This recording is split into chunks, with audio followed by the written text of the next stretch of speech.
வசிஷ்டர் பிரம்மத்திலிருந்து தோன்றியவர், இரண்ய கர்ப்பத்திலிருந்து தோன்றியவர். அவருக்கு பிறப்பும் கிடையாது, இறப்பும் கிடையாது. அவருக்கு 100 பிள்ளை பிறக்குது. அதுக்கு முதல் பிள்ளை பேரு சக்தி மகரிஷி. என்ன பேரு? எல்லாரும் வாயில சொல்லுங்க. சக்தி மகரிஷி. அந்த அம்மாவோட மனைவி பேரு அதிசுரியந்தின்னு பேரு. என்ன பேரு? அதிசுரியந்தி. அவருக்கு பிறந்த பிள்ளைதான் பராசரன். தூர கைதல் எழுச்சிருந்து கைதலுங்க. ஜோதிடத்தின் தந்தை பராசரன். அந்த சக்தி மகரிஷி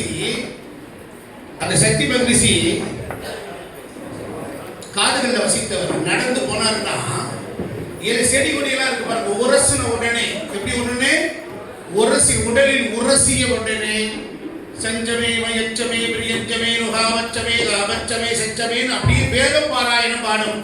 அதுபோல் என் அண்ணன் ஜாம்பவான் சுவாமிகள் உரசினால் ஜோதிடம் வரும். காற்றுக்கலை சொன்னார்,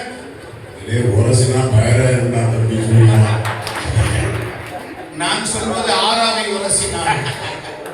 எப்படி எப்படி ஆறாவது நெருப்பென்ற அந்த நெடுமாறன் அழகே குருவான அண்ணாமலையான் 2.5 கலந்த ஜோதி ஜாம்பவான் சுவாமி. தோர கைதட்டுங்க. ஒரு விஷயம் சொல்றேன். பூமி பிறப்பதற்கு ஒரு நாள் முன்னே பிறந்தவர் ஜாம்பவான். ஜாம்பவான் ராமாயணத்திலும் இருந்தார், ஜாம்பவான் கிருஷ்ணயுகத்திலும் இருந்தார். ஏனென்றால் அவர் சிரஞ்சீவி. விட்டகுறை தொட்டகரை பூர்த்தி செய்ய கிருஷ்ணனுக்கு ஒரு அபத்தை ஏற்படுத்தி காப்பாற்றவர் ஜாம்பவான். ஜாம்பவான் என்பது சாமானிய விஷயம் இல்லை. ஆஞ்சநேயருடைய அருமை தெரியாது, அவருக்கு அவருடைய மகிமை தெரியாது.